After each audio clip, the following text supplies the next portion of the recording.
Very good evening to all of students. कैसे आप सभी लोग? उम्मीद करता हूँ आप सभी लोग अच्छे होंगे। टॉपिक्स आपको अच्छे से समझ आ रहे होंगे। वॉल्यूम 1 एमसीक्यू बेस्ड हम लोग कंप्लीट कर चुके हैं और वॉल्यूम 2 में हम लोग एंटर करने वाले हैं। और वॉल्यूम 2 की शुरुआत होती है इंटीग्रेशन से, और इंटीग्रेशन कवर करने के लिए ज़रूरी ये है कि हमें फॉर्मूलाज अच्छी तरीके से तैयार होने चाहिए। Then we have near about 40 formulas. पूरे इंटीग्रेशन में लगभग 40 फार्मूलाज हैं और आज की इस वीडियो में हम लोग इन्हीं 40 फार्मूलाज को कंप्लीट करने की कोशिश करेंगे। इसके अलावा एक प्रॉपर वीडियो मैं और प्रिपेयर करूंगा इंटीग्रेशन फार्मूला बेस्ड, जो कि असल में एमसीक्यू बेस्ड होगा। फिलहाल अभी आज की क्लास में क्या है, राइटिंग सिस्टम है। हम लोग एक क्वेश्चन देखेंगे और उसका फार्मूला हमें आगे लिखना होगा। इस वीडियो को आप 2 3 4 5 बार 2x स्पीड पर लगा करके देखेंगे तो डेफिनेटली आपको कुछ तो फॉर्मूले याद हो ही जाएंगे, और अगर थोड़ा सा कंसंट्रेट करके देखेंगे तो डेफिनेटली आपको सारे फार्मूलाज भी लर्न हो जाएंगे। तो चलिए आज की क्लास की शुरुआत करते हैं। और ये हमारे पास रहा question number 1। X to the power n का फॉर्मूला होता है x to the power n plus one upon n plus one plus c. हालांकि ये फॉर्मूला अपने लिए मोस्ट इंपॉर्टेंट है क्योंकि यहाँ से कई एक फॉर्मूलाज जनरेट होते हैं। जैसे एन की वैल्यू को अगर हम 1/2 पुट कर दें तो देखो नीचे वाला फॉर्मूला तैयार हो जाता है 2/3 x to the power 3/2 plus c. अब ये मत सोचना कि क्वेश्चन नंबर 1 की हेल्प से ही क्वेश्चन नंबर 2 जनरेट हो रहा है, then no need to learn this formula. और एग्ज़ाम में आएगा तो फिर इसको कैलकुलेट कर लेंगे। एग्ज़ाम में अगर आएगा तो फिर ये सब चीज़ें क्या होती हैं कि थोड़ा सा स्पीड को स्लो कर देती हैं और जो सोल्यूशन होता है थोड़ा सा टेडियस होने लगता है। इसलिए हमें क्या करना है, इनको डायरेक्टली याद रखना है। 1/√x का इंटीग्रेशन हो जाता है 2√x प्लस सी। 1/x का इंटीग्रेशन होता है log x plus c. e to the power x का इंटीग्रेशन होता है e to the power x plus c. फिर नेक्स्ट क्वेश्चन नंबर 6 यानी formula number 6 minus e to the power minus x important है क्योंकि students अक्सर इसमें negative sign लगाना भूल जाते हैं। फिर e to the power a x 1/a e to the power a x plus c. याद रखेंगे जब डिफ्रेंसिएशन की बात करते हैं तो डिफ्रेंसिएशन में जो x का कोफिशिएंट होता है वो असल में रिजल्ट का कोफिशिएंट में बदल जाता है। यहाँ पर देखो x का कोफिशिएंट क्या है a, तो जो आउटपुट है उस पूरे आउटपुट का कोफिशिएंट क्या बना, a बना। जबकि इंटीग्रेशन में क्या होता है कि वो असल में अपॉन में चला जाता है। a टू दी पावर का इंटीग्रेशन हम लोग जानते हैं साइन x प्लस सी। अब ये इंपॉर्टेंट हो जाता है। इंपॉर्टेंट क्यों हो जाता है? क्योंकि सेवरल टाइम्स स्टूडेंट्स को मैंने देखा कॉस एक्स का डिफरेंशिएशन होता है माइनस साइन एक्स, और वो कॉस एक्स का डिफरेंशिएशन रख देते हैं minus sine x. Sec square x का इंटीग्रेशन क्या हो जाता है tan x plus c. Cosec square x का इंटीग्रेशन क्या हो जाता है minus cot x plus c. और देखिए सी लगाना कंपलसरी होगा। Sec x into tan x का इंटीग्रेशन क्या हो जाता है sec x plus c. Sec x plus c. Cosec x into cot x का इंटीग्रेशन क्या हो जाता है minus cosec x plus c. फिर फॉर्मूला नंबर 6 की तरफ हम लोग बढ़ रहे हैं। टेन एक्स का इंटीग्रेशन होता है टेन एक्स का log sec x plus c. अब इसका एक और भी पार्ट होता है, याद रखेंगे सेक एक्स को हम लोग क्या लिख सकते हैं, सेक एक्स को हम लोग कुछ और भी लिख सकते हैं और वो लिख सकते हैं 1/cos एक्स। तो जब यहां पर हम लिखते हैं सेक एक्स की जगह 1/cos एक्स प्लस सी, तो इसी बात को हम लोग लिख सकते हैं cos x whole power -1 plus c.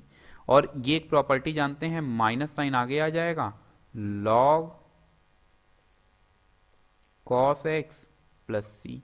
ये हमारे पास फाइनल आंसर है। तो 10x के दो फॉर्मूलास बनते हैं, एक फॉर्मूला ये बनता है और दूसरा फॉर्मूला ये बनता है। बीच के ये दो स्टेप्स जो हैं इनको आप कैंसिल भी कर सकते हैं। cot x का इंटीग्रेशन हम जानते हैं cot x का होता है log sin x प्लस सी।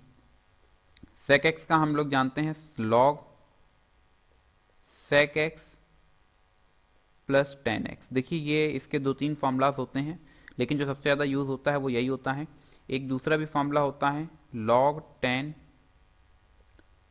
10x/2 प्लस π/4 और प्लस सी। इसका एक और भी फार्मूला होता है जिसमें कि नेगेटिव साइन आगे आ जाएगा और यहाँ पर माइनस साइन हो जाता है, यानी minus log sec x minus 10x plus c. अब एक चीज़ याद रखना, इसमें जो मोस्ट इंपॉर्टेंट है वो असल में फर्स्ट पार्ट ही है। इसका यही वाला पार्ट मोस्ट इंपॉर्टेंट है। कभी कभी आपको कंफ्यूज करने के लिए ये वाला पार्ट दे देता है, लेकिन ये वाला ना के बराबर यूज़ होता है, इसका बहुत ज़्यादा यूज़ अपने पास नहीं है। फिर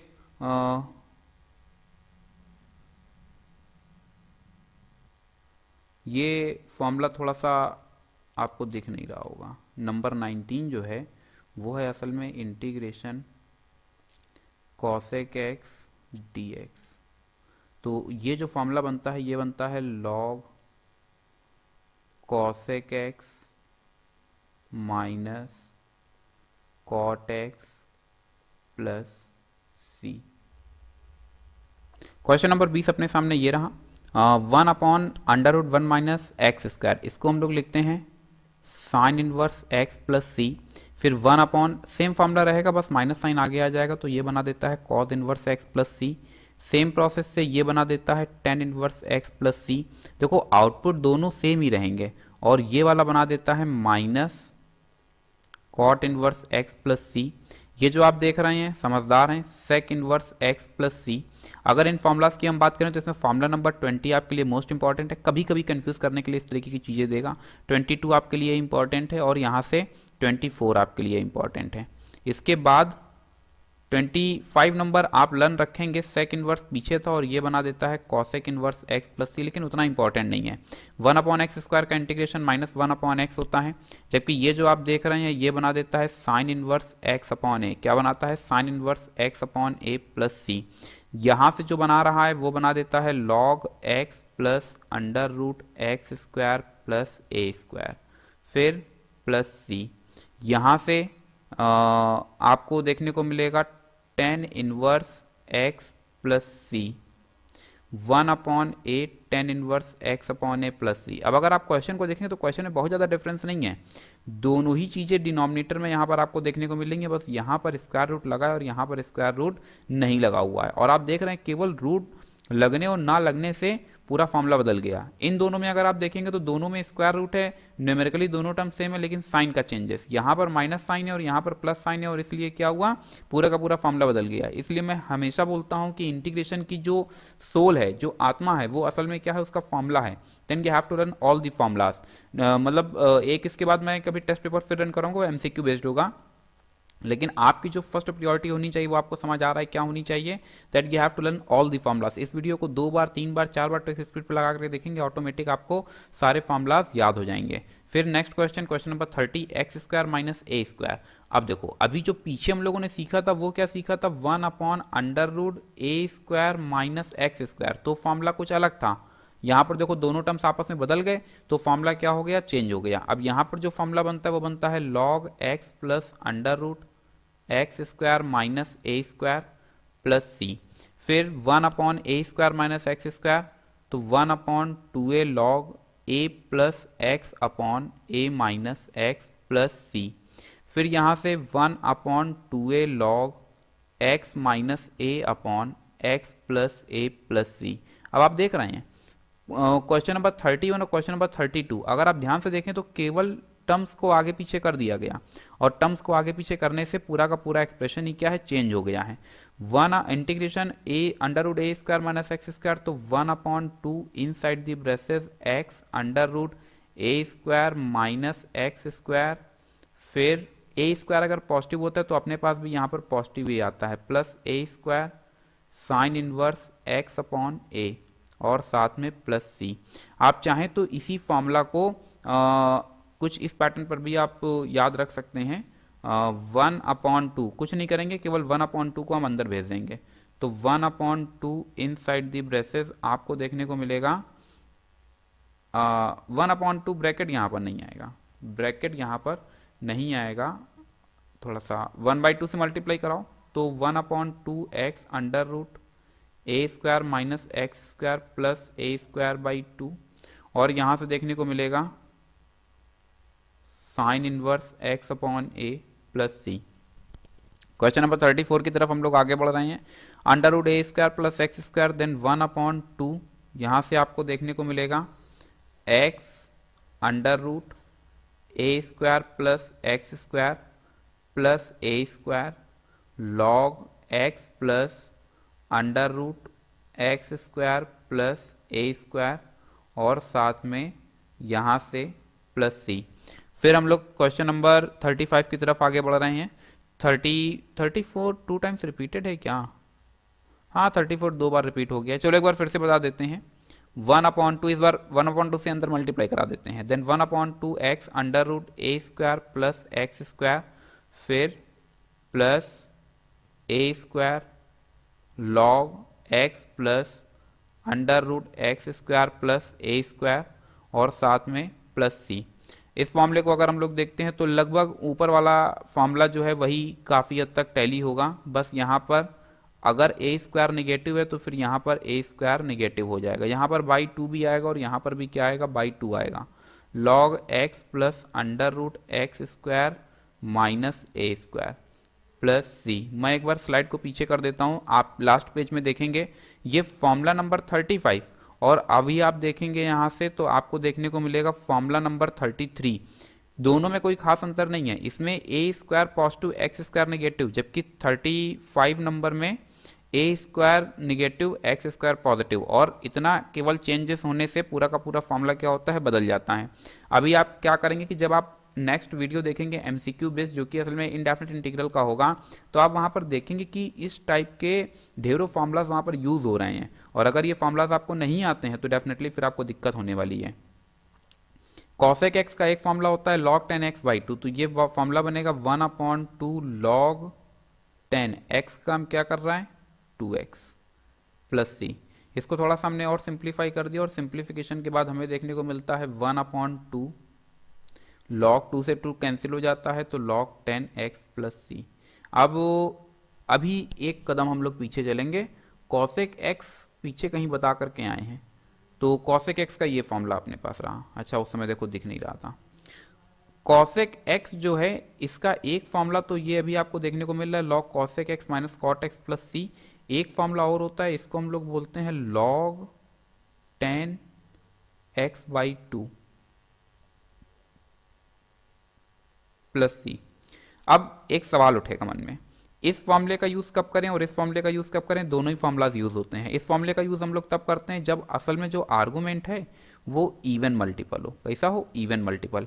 तो अब हम लोग थोड़ा सा आगे बढ़ रहे हैं और अब अगर हम लोग देखते हैं 36 नंबर, तो यहाँ पर क्या है, x का जो कॉफिशिएंट है वो क्या है, एक इवन नंबर है, इसलिए हम लोगों ने इस फॉर्मूले का यूज़ किया है। हालांकि अगर आप log cosec x minus cot x पे यूज़ करेंगे तो कोई दिक्कत नहीं है। ये फॉर्मूला इंपॉर्टेंट क्यों हो जाता है, क्योंकि यहाँ पर एक 1/2 आपको लिखना होगा, क्योंकि मैंने आपको बताया कि अगर x का कॉफिशिएंट जो भी है वो असल में डिनोमिनेटर में जनरेट होता है। बाकी ये आप जानते हैं इंटीग्रेशन बाई पार्ट्स का फॉर्मूला है। ये फॉर्मूला क्या बनता है, फर्स्ट, यानी फर्स्ट का काम यहाँ पर क्या कर रहा है, fx कर रहा है, तो क्या बनेगा fx integration of gx minus differentiation of, अब जिसको अभी इंटीग्रेट नहीं किया है उसी को क्या करते हैं, डिफ्रेंशिएट करते हैं, और जिसको इंटीग्रेट किया है उसको एक बार फिर से हम लोग क्या कर देते हैं, इंटीग्रेट कर देते हैं, और फिर जो आउटपुट हमें मिला है उसको हम वापस से फिर क्या करते हैं, इंटीग्रेट कर देते हैं। तो कुल मिलाकर के ये हमारे पास इंटीग्रेशन बाई पार्ट्स का फॉर्मूला तैयार है। इंटीग्रेशन बाई पार्ट्स का ही फॉर्मूला देखो यहाँ पर मैं लगाने जा रहा हूँ x e to the power x में, तो ये फर्स्ट और ये सेकंड। फर्स्ट सेकंड मानने का जो तरीका है वो क्या होता है, वो आई लेट। आप जानते हैं मेरी आदत, मैं कभी भी टाइम से कोई काम नहीं करता हूँ, मैं हमेशा कॉलेज रिपोर्ट करता हूँ, लेट रिपोर्ट करता हूँ। तो आई लेट मतलब मैं लेट, और अगर आई लेट के कंसेप्ट को देखते हैं तो ई एक्सपोनेंशियल है, टी ट्रिग्नोमेट्री है, ए एल्जेब्रिक है, एल लॉगरिथम है, आई इनवर्स फंक्शन है। एक्स किस तरीके का फंक्शन है, एल्जेब्रिक, और फिर e to the power x, ये e जो LHS टू RHS चलने पर जो लेटर पहले आएगा वो फर्स्ट होगा, जो बाद में आएगा वो सेकंड होगा। a पहले आया, e बाद में आया, इसलिए a फर्स्ट हो गया और e सेकंड हो गया। इस प्रोसेस से हमने इसको फर्स्ट सेकंड माना है। अप्लाई कर देते हैं, first integration of second minus differentiation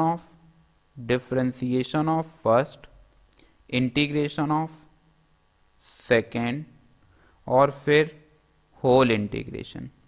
यहां से हमें देखने को मिलता है x e to the power x minus x का डिफ्रेंसिएशन 1 हो जाता है, e to the power x का integration e to the power x होता है। यहां से x e to the power x minus e to the power x को फिर इंटीग्रेट किया तो यही मिल जाता है, प्लस c। अगर हम ध्यान से देखें तो e to the power x हो रहा है कॉमन, और इसको जैसे ही हमने कॉमन किया तो इनसाइड दी ब्रेसेस हमें देखने को मिलता है x माइनस 1। क्या देखने को मिलता है, x माइनस 1 और प्लस c। क्या x माइनस 1 और प्लस c। फिर हम लोग जरा समझने का प्रयास करते हैं। अगर इसको हम सीधे एक लाइन में लिखें, अगर हम इसको सीधे एक लाइन में लिखें तो हमें देखने को मिलेगा e to the power x inside the braces x minus one plus c. ये हो गया हमारा फाइनल आंसर। इस रिजल्ट को, ये रिजल्ट आपके लिए मोस्ट इंपॉर्टेंट है, इसलिए इस रिजल्ट को आपको एज इट इज याद रखना है। फिर हम लोग बढ़ते हैं नेक्स्ट क्वेश्चन की तरफ। log x, जब भी इस तरीके के फंक्शंस आते हैं तो हमेशा हमें 1 मानना होता है।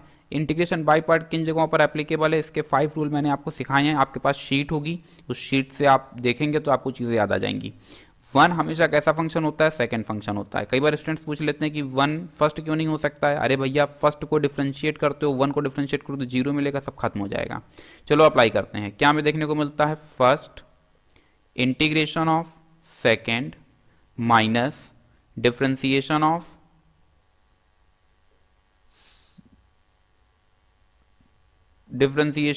फर्स्ट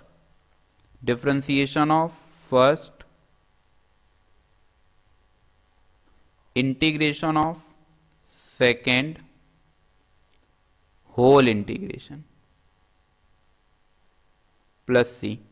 यहां से 1 का इंटीग्रेशन क्या होता है, x होता है। देखो 1 का इंटीग्रेशन पूछा भी जा रहा है, क्या होता है, x प्लस सी। लो, इसका आंसर आ गया। यहां से बन जाता है x log x माइनस, यहां से log x का डिफ्रेंसिएशन 1 का इंटीग्रेशन x, साथ में होल इंटीग्रेशन प्लस सी। x से x हो जाता है कैंसिल, तो जो हमको देखने को मिल रहा है वो क्या देखने को मिल रहा है, x फिर log x minus 1 dx plus c. यहां से x log x 1 का इंटीग्रेशन x प्लस सी। यहां से मुझे लगता है x कॉमन हो जाता है तो बन जाता है log x माइनस 1 प्लस सी। इस रिजल्ट को भी सीधे याद रखेंगे, मोस्ट इंपॉर्टेंट है, ये कई जगहों पर यूज होता है, इसलिए इस रिजल्ट को सीधे याद रखना है। अच्छा, दूसरा पॉइंट इसी में बता देते हैं, x log x ऑब्जेक्टिव में पूछा जा सकता है। 1 को हम लिख सकते हैं log e बेस e, और अब अगर ये बात सही है तो यहां से एक प्रॉपर्टी अप्लाई हो जाएगी और इसको हम लिख सकते हैं log x upon e plus c. ये उतना इंपॉर्टेंट नहीं है जितना कि आपके लिए ये इंपॉर्टेंट होने वाला है, इसलिए इसको आप क्या करेंगे, एज इट इज याद रखेंगे। यहां से 0 का इंटीग्रेशन क्या होता है बच्चा, 0 का इंटीग्रेशन ढेरों बच्चे लिख देते हैं 0 होता है, लेकिन होता असल में c है। एक्चुअली होता है क्या कि 0 का इंटीग्रेशन 0 प्लस सी, और फिर c आर्बिट्री कांस्टेंट है तो 0 इसी आर्बिट्री कांस्टेंट में मर्ज होकर के हमें क्या देखने को मिलता है, c देखने को। आज के लिए बस इतना ही, मिलते हैं फिर किसी नेक्स्ट क्लास में कुछ न्यू प्रॉब्लम्स के साथ में। Thank you so much to all of you and as always, God bless you all.